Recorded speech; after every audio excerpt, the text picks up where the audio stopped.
pessoal, tudo bem com vocês? Na aula de hoje a gente vai falar um pouquinho sobre marca, um pouquinho sobre seu nome, se você deve usar, se você não deve.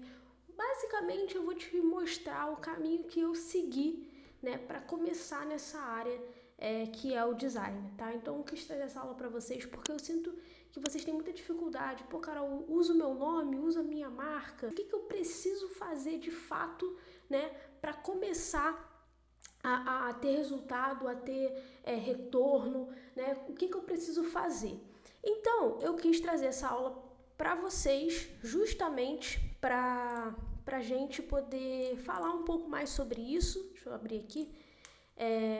Para a gente poder falar um pouco mais sobre isso, porque eu sinto que vocês têm dificuldade. Eu tive essa dificuldade quando eu iniciei, então por isso que eu quis trazer essa aula para vocês. Então vamos lá, já tô com a minha colinha aqui, vou até botar o telefone aqui em cima, né? Tô com a minha colinha aqui, pro que a gente vai falar. Primeira coisa que eu quero falar para vocês é sobre usar o nome e usar a marca. O que eu preciso fazer, Carol? Qual é o processo? Eu uso o meu próprio nome, eu crio um estúdio, eu crio uma agência de publicidade, o que eu faço? Cara, isso é muito relativo, vou ser muito sincera com vocês. Depende muito, tá? Depende da forma que você quer seguir. Por exemplo, quando eu comecei nessa área, eu sempre quis me mostrar. Então eu gostava, assim, de falar sobre assuntos, né? Eu fui aprendendo a lidar com os vídeos, aprendendo a lidar com os stories. Eu realmente queria me mostrar, eu queria me tornar uma autoridade no que eu falo. Então eu preferi usar o meu nome, tá? Por conta disso. Só que tem aquela galera que, eu não gosto de aparecer, eu sou mais na minha, eu prefiro focar mais nos meus projetos e por aí vai. Eu não curto muito ficar nas redes sociais, né? Enfim, compartilhar conhecimento e tudo mais. Tem esses dois lados. Então, assim, qual é a minha indicação, tá? Se você gosta de se aparecer, se você quer se tornar uma referência para outros designs, para outras pessoas que vão te acompanhar, você quer realmente se tornar uma autoridade digital e talvez lá na frente você possa lançar alguma coisa, algum produto seu, algum curso seu, né? Então, se você quer esse processo de ser conhecido pelo seu nome, tá? Usa o seu nome. Lá na frente, você pode criar a sua agência, tá? E a gente vai falar um pouquinho sobre isso porque eu criei a minha recentemente, beleza? Então, esse ponto fechou. Agora, se você, Carol, realmente não gosta de aparecer, não é minha vibe, sabe? Não curto ficar compartilhando coisa, fazendo ali compartilhamento no feed e tal, pra ter retorno, não curto. Meu trabalho é postar meu portfólio, mostrar meus projetos, meu trabalho, e é isso, acabou. Então, particularmente, se você não curte muito aparecer, se você não quer muito aparecer, vai para a parte de estúdio ou agência de publicidade. Talvez para você seja o melhor caminho, tá? Você vai se posicionar como uma agência ou como um estúdio. Por que eu falo isso? Porque, cara, normalmente uma agência ou um estúdio, ele não representa uma pessoa, ele representa basicamente uma empresa, né? Que tá ali fazendo as coisas e tudo mais. E raridade não, mas não é tão compartilhável assim a sua vida, né? A sua rotina, o que você está fazendo dentro de uma agência. A não ser que seja uma agência muito grande, né? E tudo mais, que gosta dessa interatividade com a galera. Mas, no geral, não. Então, por isso que esse meio de ir para estúdio ou para uma agência de publicidade é melhor. Porém, também tem os contras, tá? Eu vou falar os contras de você usar o nome pessoal e os contras de você usar o nome de estúdio ou de agência. Vou começar pelo nome pessoal. Quais são os contras? Cara, primeiro que para você se tornar uma autoridade no mercado, né, para você realmente se tornar uma pessoa forte no mercado, você tem que compartilhar conteúdo. E a gente sabe que o tempo de design ele é um tempo muito, vamos dizer assim, curto, né? A gente tem muita coisa para fazer e às vezes a gente acaba deixando de lado o nosso próprio trabalho, né? As nossas redes sociais, a nossa frequência. Então, assim, é um trabalho muito complicado. A gente acha que não, mas é. Então, tem esse lado ruim também, tá? Segundo, você tem que estar disposto a mostrar meio que a sua vida, né? e também se preparar para o que pode vir, né? Não só no online, mas no presencial. E é isso que eu gostaria de compartilhar com vocês. Eu, no outro dia, estava num shopping aqui, né, da minha região, e aí um aluno do ADP me parou no shopping.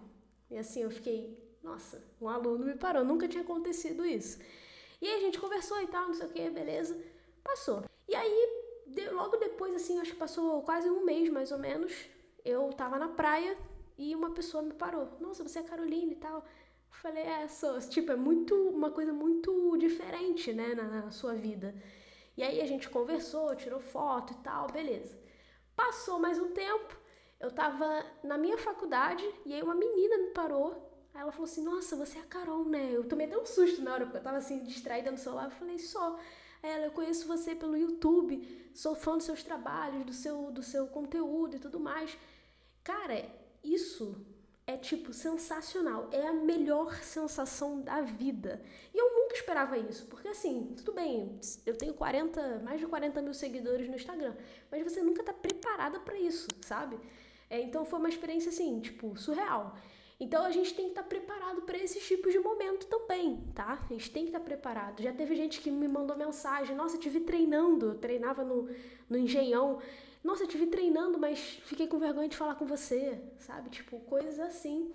E é algo que tem pessoas que mostram uma vida nas redes sociais e na realidade é outra, talvez não tenha essa conexão toda, então tem que estar preparado para isso também. Uma coisa importante é os vícios que a rede social pode te proporcionar, tomem cuidado com isso. Teve uma época que eu estava muito assim, vidrada em mexer no celular, né, em ficar em rede social e tal, e acompanhar de fato o que acontecia. E, cara, é uma das piores coisas porque você se desconecta de tudo, né, do mundo real mesmo. Então tem que tomar cuidado com isso, porque você vê o resultado que tá dando, o retorno que tá dando, e aí você começa a ficar viciado em fazer aquilo, porque, nossa, tá me dando retorno, porque, nossa, tá me dando retorno, porque, nossa, tá chegando mais gente, porque, pô, tô ficando famosa, não sei o quê. E aí você acaba se viciando naquilo dali. Tanto que eu não sei, pra quem me acompanha há mais tempo, deve lembrar que eu fiquei uma fase bem afastada das redes sociais e foi justamente por conta disso. Então tem esse lado ruim, tá? Eu falo que é ruim porque realmente é um lado que você não tá acostumado. Então você vai ter que se acostumar a isso. Então, primeiramente, conteúdo para criar uma coisa realmente, né, que dá trabalho. A gente acha que não, mas dá. Para você montar um carrossel dá trabalho, para você criar um vídeo pro Reels dá trabalho, para você parar para poder analisar como que tá o teu perfil, para você montar suas estratégias, tudo dá trabalho. Para você, por exemplo, gravar uma aula, para você editar uma aula, para você subir aulas no canal lá do YouTube, tudo vai dar trabalho. Então, realmente, você ter foco de fazer conteúdos vai dar trabalho, tá? E essa questão de você se entender com você no mundo real também, né? Porque pode acontecer, isso é um fato, tá? Algumas pessoas te conhecerem na rua e você parar para poder conversar, para poder falar. Se você for muito fechado também, pode ser, né, um problema para você essa questão, então tem que analisar isso. E aí agora a gente vai para a parte de marca, né? Se eu criar uma agência, se eu criar um estúdio, o que acontece? Qual o lado ruim disso? Cara, basicamente, se você se posiciona, por exemplo, como uma agência de publicidade, você tem que entender que você é uma agência. Então, a agência ela não se limita a um trabalho só, por exemplo, design, né? Normalmente, agências de publicidade, ela tem vários tipos de serviço. Como assim, Carol? Você não oferece só design, você oferece social media, você oferece gestão de tráfego, você oferece site, né? Criação de site, você oferece criação de landing page, né? Você oferece o trabalho de design em si, né? O trabalho de e-mail marketing. Você oferece praticamente um combo completo, né? Então, você vai ter que ter essas habilidades. Outro ponto, a agência normalmente é muito difícil você se manter sozinha com ela, justamente por conta disso.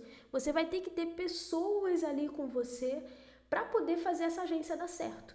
Então é um lado complicado. O estúdio, né, você usar a palavra estúdio já é uma palavra um pouco melhor até para se usar e você pode até trabalhar, por exemplo, sozinho, né? Você pode, por exemplo, falar um estúdio de design, né? Um estúdio de marketing. Algo assim, você pode até começar sozinho, mas depois, dependendo ali de como que o seu estúdio for evoluindo, você pode realmente precisar contratar algumas pessoas para te ajudar, tá? Então, tem esse lado também que é ruim. Você, normalmente, quando tem um estúdio ou quando tem uma agência, você não vai conseguir trabalhar sozinho, né? E aí você tem que ter esse posicionamento de agência, você tem que ter esse posicionamento de estúdio, né? É algo mais completinho, tá? Agora a gente vai falar um pouquinho sobre identidade visual. Pô, Carol, eu criei a minha empresa, minha agência, preciso de uma marca? Eu criei com o meu nome, preciso de uma marca? Vamos lá, vamos entender esse processo.